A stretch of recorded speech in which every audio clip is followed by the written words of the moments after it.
tayo ng face mask lantern gamit ang ating red and green colored paper at ang ating 10 barbecue sticks,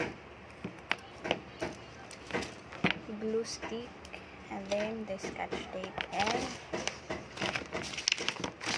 the scissor. So ayan guys, babalikan ko kayo at ituturo ko sa inyo kung paano natin gagawin ang Christmas parol.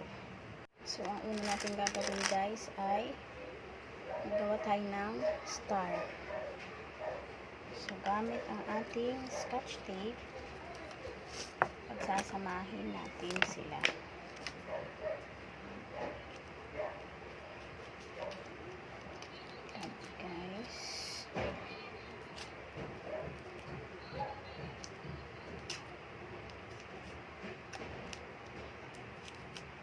So, ito po guys ay indoor parol lang kasi papel siya. Gawa lang siya sa colored paper. Pero kung gusto nyo panglabas, gumamit kayo ng any waterproof na materials.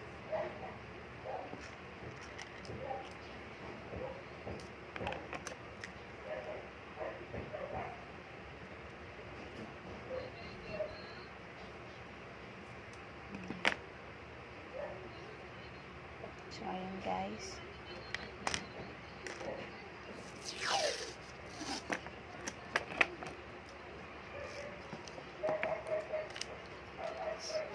Maliit lang itong ano na to guys. Parol. A small one.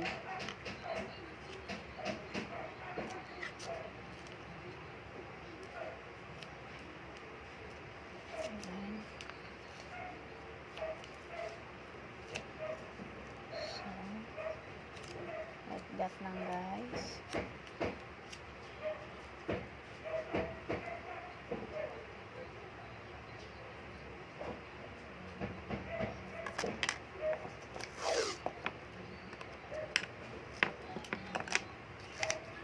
So kayatin ang ating ano guys, ang ating barbecue stick kasi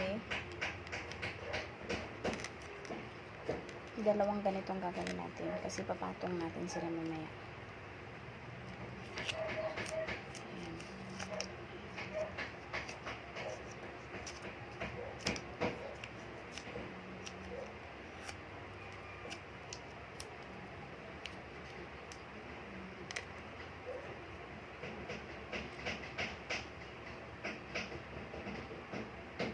Guys, one more na lang.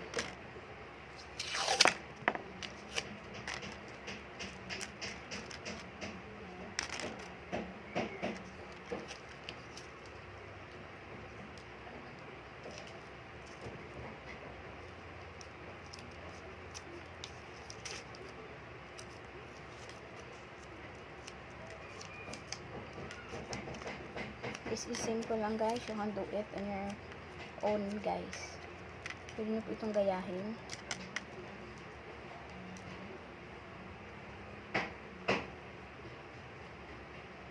So ganyan siya guys. Dito halagyan din natin siya ng tape kasi para hindi siya maghiwa-hiwalay.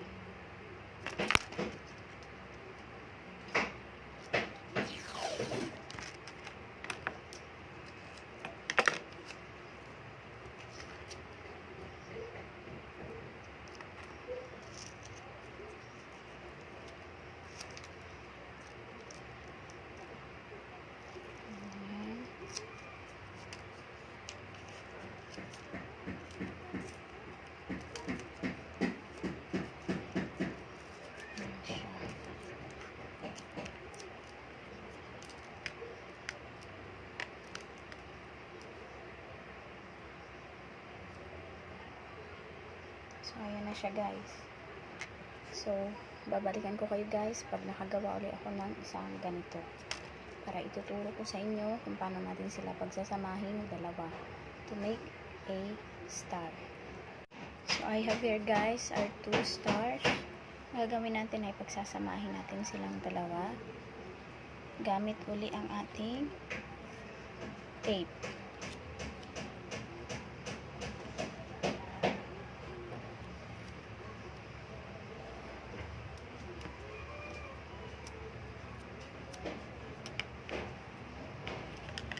Ayan. Combine natin silang dalawa.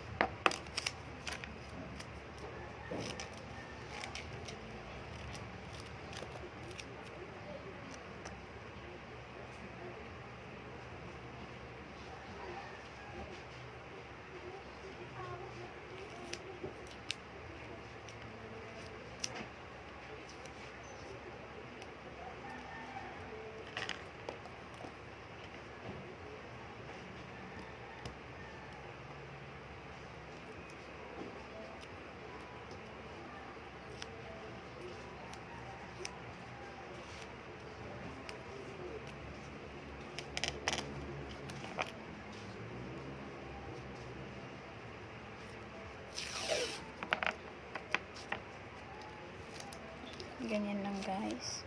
Combine natin silang dalawa para maganda ang ating parol.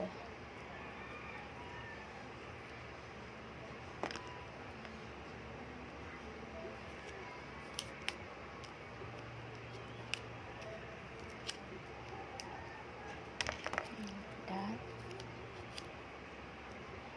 Last one.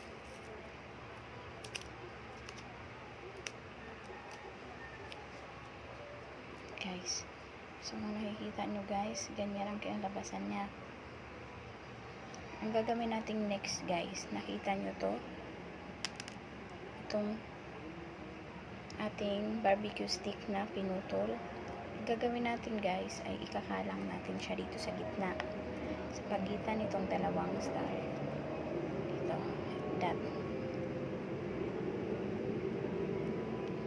siya guys, para bumuka siya.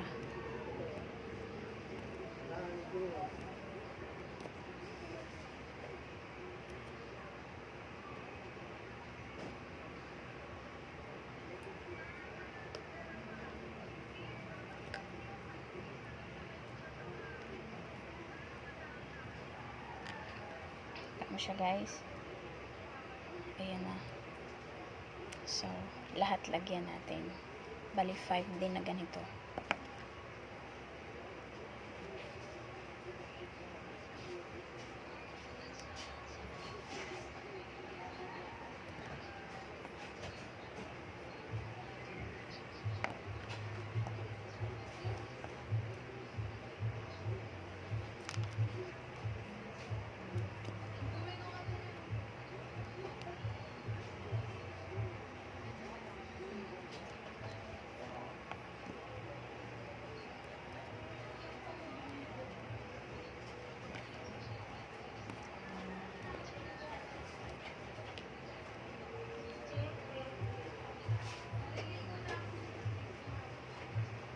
So, ayan guys. Complete na. Nailagay ko na ang ating stand dito sa gitna. Ano niyo po. Okay. Ang next steps natin guys ay babalutan natin siya. So, mamaya guys, maglalagay tayo dito ng pabilog. Pabilog. So, okay guys, babalikan ko kayo pag na-prepare ko na ang ating pambalot. Guys, ito na ang ating color paper. Ang unahin nating balutan ay itong mga to. Mga galamay ng ating star. So, like that. Susukatin mo siyang ganyan. Ididikit natin siya gamit ang ating glue stick. O di kaya, kung didikit naman yung glue, yung white glue, pwede. So, like that. Make sure mo na lang naabot sa kabila. I like this one. Hindi siya pwede.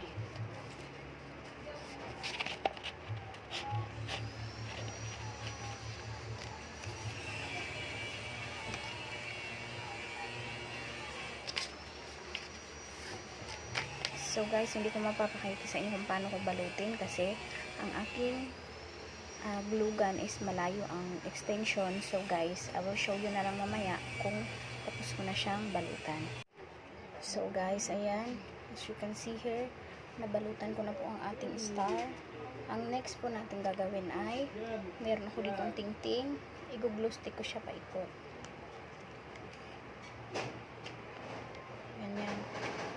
So paikot po dito sa ating star. So ayan guys, as you can see here guys, ito po ay tingting. Kasi ang tingting, pwede mo siyang i-bend. So ayan. Ang next po natin gagawin guys ay ang ating design dito. Ang gagawin natin ay this green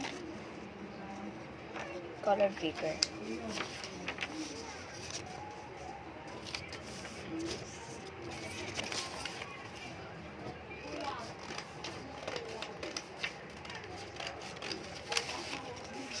So, ayan siya guys. Ganyan. So, ipo-fold. And then, dito tayo magkakat ha. Dito.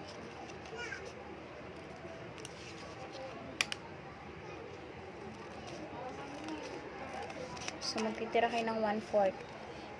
Hindi lahat ikakat.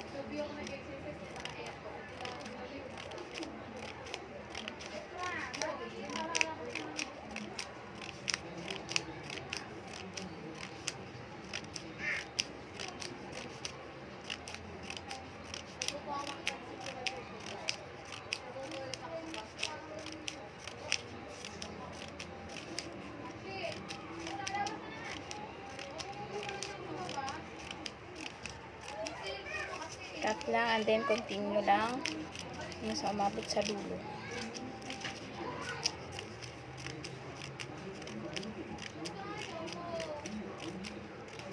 So, ayan guys.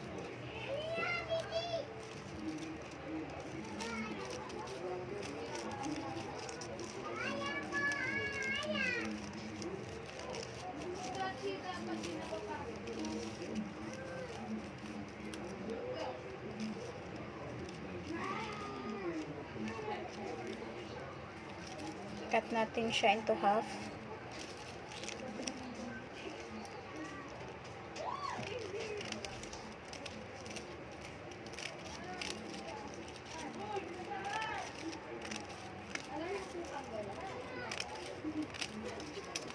Ayan guys. And then next tips ay ganyan siya ng gunting para mag-bend itong ating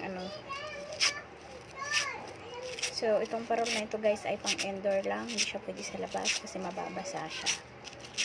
Kasi this is made of paper. Colored paper. So, kung gusto niyo ng pang outdoor, bumili kayo ng tawag nito, materials na waterproof. Lagyan natin na siya ng glue. Scattered natin ng glue hanggang sa dulo.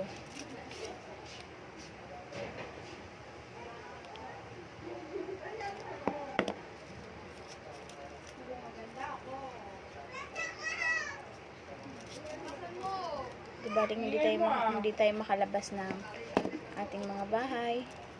At least may decoration tayo para sa pagsalubong ng Kapaskuhan. So, ang gagawin natin guys ay like this.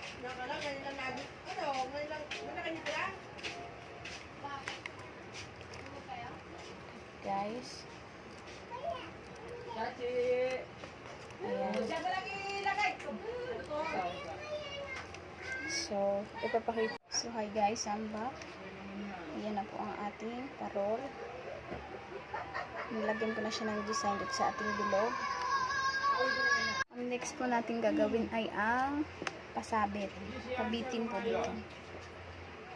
So, ito guys, nagawa na ako ng pabitin.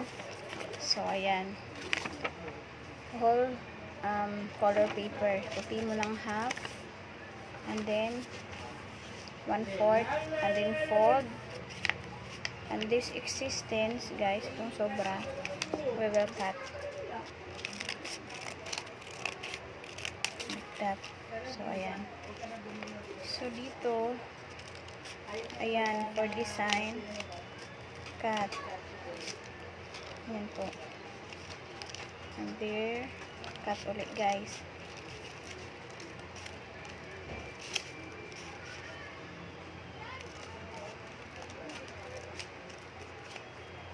Ayan, guys, ayan.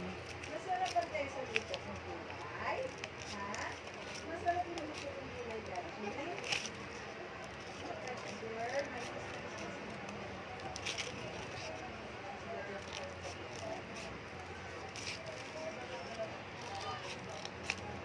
Madali lang po siya, guys. Ang ano, masusunod nyo po yung ginagawa ko po, guys.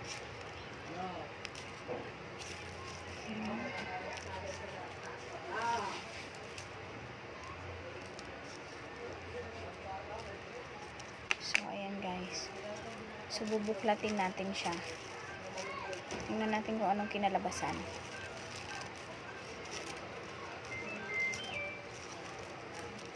So, ayan.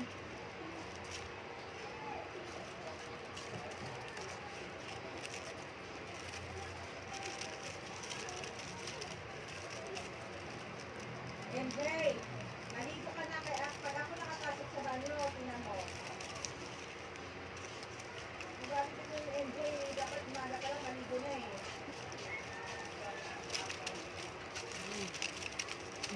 Lumabas.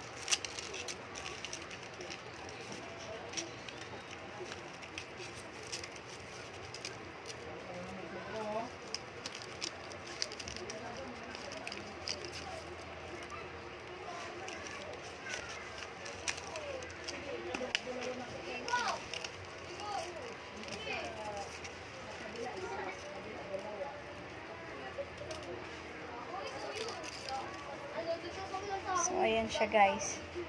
So, gagawa pa ako ng isa for the other side. So, I have here, guys, dalawang panabit. Ang gagawin natin, magugupi tayo ng green para sa loob. So, I have here this colored paper. So, ayan. Cut lang natin siya into a small, ayan, manilipis lang na ano.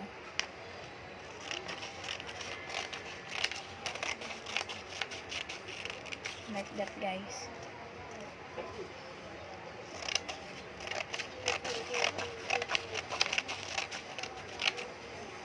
Ayan.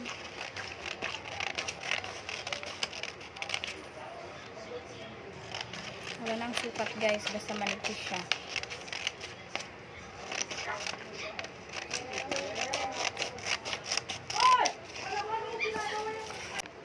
So, ganito ang kalalabasan niya, guys. Ayan. Tapos, mamaya, ilalagay natin siya dito. Kakabit natin siya. So, guys, ito na po ang ating finished product. Easy and simple parol. Siya, guys. So, guys, thank you for watching. I hope na nakapagbigay ako sa inyo ng idea on how to make a DIY parol. So, guys, thank you. See you po sa next vlog ko.